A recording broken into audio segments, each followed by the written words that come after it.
የተሰቀለውን ክርስቶስን እንሰብካለን። እኛ ግን በድል ያረገውን ኢየሱስን እንሰብካለን።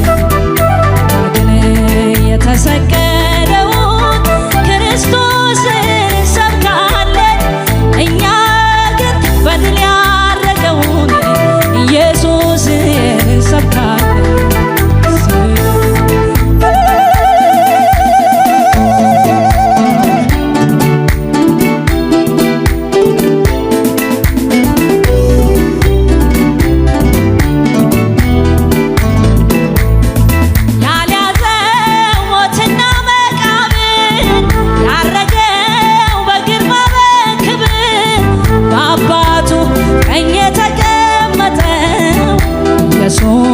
ለዘላለም ያው ነው።